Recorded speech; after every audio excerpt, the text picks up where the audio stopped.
Hello, this is Cheshta Verma. Welcome to CRV economics. आज हम chapter 2 पढ़ रहे हैं क्लास 9th का, जिसका नेम है people as resources. People as resources यानी कि हम जो पीपल हैं उनको एज ए रिसोर्सेज कैसे यूज़ कर सकते हैं, जिसका हम अगर एग्जाम्पल बोले तो लेबर। ठीक है, तो हम देखते हैं इस चैप्टर में आगे। तो सबसे पहले हम देखते हैं कि इस चैप्टर में हम क्या पढ़ेंगे। तो इंट्रोडक्शन पढ़ेंगे, what is people as resource. Second हम पढ़ेंगे human capital formation and then economic activities और on the basis of sector and gender. Fourth हम पढ़ेंगे quality of population. Quality of population कैसे डिपेंड करती है एजुकेशन से, हेल्थ से। And then we will study unemployment types and causes. फिर हम कुछ वोकेबलरी और देखेंगे। उसके बाद एनसीईआरटी एक्सरसाइज भी डिस्कस करेंगे और इम्पॉर्टेंट एग्जाम टिप्स भी। ओके, तो हम स्टार्ट करते हैं। तो सबसे पहले हम बात करते हैं, इंट्रोडक्शन हम करते हैं, what is people as resources. People as resources का मतलब क्या हुआ। तो सबसे पहले हम देखते हैं, डेफिनेशन समझते हैं। People as resource is a way of referring to a country's working population. किसी भी कंट्री, पीपल एज रिसोर्सेज का क्या मतलब है, किसी भी कंट्री की जो वर्किंग पॉपुलेशन है वो इन terms of their existing productive skills, वो कैसे हम रेफर कर रहे हैं किसी भी कंट्री की वर्किंग पॉपुलेशन को कि वो अपनी प्रोडक्टिव स्किल्स और एबिलिटीज हमें दिखाए। अगर हम इंडिया के कॉन्टेक्स्ट में देखते हैं, India has a large population. हमें पता है कि इंडिया की जो पॉपुलेशन है वो बहुत लार्ज है, but it can be an asset. ये एसेट भी हो सकती है अगर हम उसको वाइसली यूज़ करेंगे और जो बेसिकली ह्यूमन कैपिटल या फिर जो पीपल है उनमें इन्वेस्ट करेंगे, वाइसली यूज़ करेंगे और उनमें इन्वेस्ट करेंगे। तो इन्वेस्ट कैसे हो सकता है, हम आगे पढ़ेंगे। हेल्थ के थ्रू हो सकता है, उनकी हेल्थ अच्छी हो तभी, अगर हेल्थ अच्छी होगी तभी प्रोडक्टिविटी आ पाएगी। ठीक है ना। उसके बाद कैसे इन्वेस्ट कर सकते हैं, थ्रू एजुकेशन। उनको पढ़ा के हम कर सकते हैं, वो पढ़ेंगे तो भी प्रोडक्टिविटी इंक्रीज करेगी। तो दोनों ही केसेस में प्रोडक्टिविटी इंक्रीज करेगी। तो या तो हम एजुकेशन में इन्वेस्ट कर सकते हैं, हेल्थ में, या फिर जैसे कि हमने आजकल देखा होगा स्किल डेवलपमेंट कोर्सेज प्रोग्राम्स हो गए, तो स्किल डेवलपमेंट प्रोग्राम में एनरोल करा के, तो इसके थ्रू हम लोगों में इन्वेस्ट कर सकते हैं। तो बेसिकली की आइडिया क्या है, जो पॉपुलेशन है उसको अगर हम लाइबिलिटी नहीं समझकर उनको एसेट समझेंगे, तभी हम एज एन इकोनॉमी और we can see as a country हम ग्रो कर पाएंगे। ठीक है, when the human resource is educated, healthy and skilled, it becomes human capital. जब जो पीपल होंगी, ह्यूमन रिसोर्स होंगे, एजुकेटेड रहेंगे, हेल्दी रहेंगे और स्किल्ड रहेंगे, तभी हम ह्यूमन कैपिटल फॉर्म कर पाएंगे।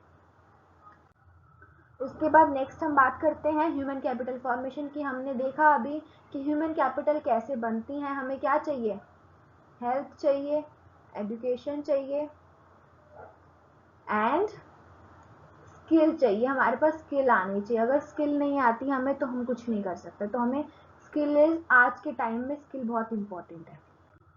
नेक्स्ट हम बात करते हैं ह्यूमन कैपिटल क्या होता है। Human capital is the stock of skill, knowledge, skill होनी चाहिए, नॉलेज होनी चाहिए एंड प्रोडक्टिव एबिलिटी। अगर हमारे पास प्रोडक्टिव एबिलिटी नहीं है तो हम कैसे कुछ ह्यूमन कैपिटल फॉर्म कर पाएंगे, नहीं कर पाएंगे ना।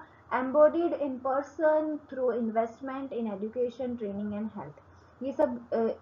ये सब चीज़ें होनी चाहिए किसी भी पर्सन में, ताकि वो इन्वेस्ट करेगा अपने आप में, तो इस सब के थ्रू तो वो एक ह्यूमन कैपिटल फॉर्म कर पाएगा। तो फर्स्ट हमने देखा education, increase knowledge, skills and productivity, opens new opportunities and aspirations. Second हमने देखा हेल्थ केयर, हेल्दी होगा तभी काम कर पाएगा, नहीं तो नहीं कर पाएगा ना। तो healthy person is equals to productive person, reduces absenteeism and increases efficiency. अगर कोई पर्सन हेल्दी नहीं है तो वो एब्सेंट ही रहेगा ना, चाहे वो काम हो चाहे वो स्कूल हो, तो उसकी वजह से उसकी जो एफिशिएंसी होगी वो डिक्लाइन हो जाएगी। तो अगर पर्सन हेल्दी रहेगा तो उसकी जो एफिशिएंसी होगी वो इंक्रीज होगी। फिर उसके बाद सही ट्रेनिंग भी होनी चाहिए। जब तक हमारे पास प्रैक्टिकल एक्सपोजर नहीं होगा ना, तब तक हमें चीज़ें समझ में नहीं आएंगी कि एक्चुअली चीज़ कैसे वर्क कर रही है। तो स्किल स्पेसिफिक डेवलपमेंट होना भी ज़रूरी है, जैसे कि ऑन द जॉब ट्रेनिंग और वोकेशनल ट्रेनिंग, जो कि आउटपुट को बूस्ट करती है। ठीक है, उसके बाद अगर हम रियल वर्ल्ड एग्जाम्पल देखते हैं जापान का, तो Japan has almost no natural resources yet it is one of the world's most developed nation. Japan के पास कोई नेचुरल रिसोर्सेज नहीं है, लेकिन इसके बावजूद भी क्या है, जापान एक डेवलप्ड नेशन है। क्या सीक्रेट है इसके पीछे? Massive investment in human capital, क्योंकि उसने अपने ह्यूमन रिसोर्सेज में इन्वेस्ट किया, यानी कि उसने ह्यूमन कैपिटल फॉर्म की। कहाँ पे इन्वेस्ट किया? एजुकेशन और हेल्थ में। ठीक है, तो education Japan achieve nearly 100% literacy, technical vocational training is world class. वहाँ की जो टेक्निकल और वोकेशनल ट्रेनिंग है वो वर्ल्ड क्लास है। हेल्थ की अगर हम बात करते हैं, one of the highest life expectancies globally, अगर हम ग्लोबली कंसिडर करते हैं तो जापान की हाईएस्ट लाइफ एक्सपेक्टेंसी है। हाईएस्ट एक्सपेक्टेंसी लाइफ का मतलब क्या हो गया? Healthy workers is equals to higher output. ठीक है, रिजल्ट क्या हुआ जिसका? रॉ मटेरियल्स इंपोर्ट करता है, प्रोसेस और एक्सपोर्ट हाई वैल्यू प्रोडक्ट्स, यानी कि फिनिश गुड्स को एक्सपोर्ट करता है। ठीक है, तो इंडिया के लिए क्या लेसन होगा इसके अंदर? India must invest more in education health to convert this large population into an asset. तो इंडिया को क्या करना चाहिए? फॉर इंडिया एजुकेशन में और हेल्थ में इन्वेस्ट करना चाहिए, ताकि जो ह्यूमन पॉपुलेशन जो है, बेसिकली जो पॉपुलेशन है, वो लाइबिलिटी नहीं बनकर क्या बने?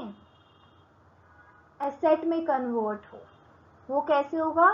By investing in education and health. ठीक है, उसके बाद हम बात करते हैं थर्ड टॉपिक की, इकोनॉमिक एक्टिविटीज, जिसमें हम सेक्टर्स एंड जेंडर के बारे में देखते हैं। तो हमें पता है कि जो 3 सेक्टर्स में हमारी इकोनॉमिक एक्टिविटी डिवाइडेड है। तो फर्स्ट होता है प्राइमरी सेक्टर, सेकंड आ जाता है सेकेंडरी सेक्टर, थर्ड हम बोल सकते हैं टर्शरी सेक्टर, और इसका एक और नाम होता है सर्विस सेक्टर। ठीक है, तो प्राइमरी सेक्टर यानी कि हमें नाम से पता चल रहा है सबसे पहले, जैसे अगर हम प्राइमरी क्लासेस की बात करें तो सबसे पहले हमें वही चीज़ पढ़ाई जाती है। तो प्राइमरी सेक्टर में agriculture, forestry, animal husbandry, fishing, mining, quarrying, poultry farming, ये सब चीज़ें आ जाएंगी प्राइमरी सेक्टर में। उसके बाद यहाँ से जो हमें प्रोडक्ट मिलेगा वो सेकेंडरी सेक्टर में जाएगा। सेकेंडरी सेक्टर में वो मैन्युफैक्चर होगा, स्मॉल स्केल इंडस्ट्रीज हो गई, कंस्ट्रक्शन साइट्स हो गई, फूड प्रोसेसिंग यूनिट्स हो गई, टेक्सटाइल्स एंड गारमेंट्स हो गए। ठीक है, उसके बाद हम बात करते हैं टर्शरी सेक्टर और सर्विस। यहाँ पे हमें सर्विस प्रोवाइड करनी होती है, जैसे ट्रेड हो गया, ट्रांसपोर्ट हो गया, बैंकिंग फाइनेंस हो गया, एजुकेशन हो गया, हेल्थ सर्विसेज, जैसे कि डॉक्टर का एग्जांपल हो गया। डॉक्टर हम वहाँ पे जाते कुछ हमें सामान थोड़ा ना हम घर पे लेके आते हैं, नहीं ना, वहाँ से हम सर्विस लेके आते हैं। टूरिज्म हो गया, आईटी हो गया, बायोटेक्नोलॉजी हो गया, तो ये सब सर्विस और टर्शरी सेक्टर के एग्जाम्पल हो जाएंगे। तो ये बहुत इंपॉर्टेंट है, तो इसका डिफरेंस आना चाहिए मेन आपको। तो प्राइमरी सेक्टर में क्या होता है? हम रिसोर्सेज को एक्सट्रैक्ट करते हैं। ठीक है, सेकेंडरी सेक्टर में उन एक्सट्रैक्टेड रिसोर्सेज को हम कन्वर्ट करते हैं और वीकेंड से हम मैन्युफैक्चर करते हैं। जैसे यहाँ पे हमने कॉटन एक्सट्रैक्ट करी, यहाँ से हमने क्या किया? कॉटन से थ्रेड बनाया, ये थ्रेड बना के फिर हमने उसको क्लोथ बनाया।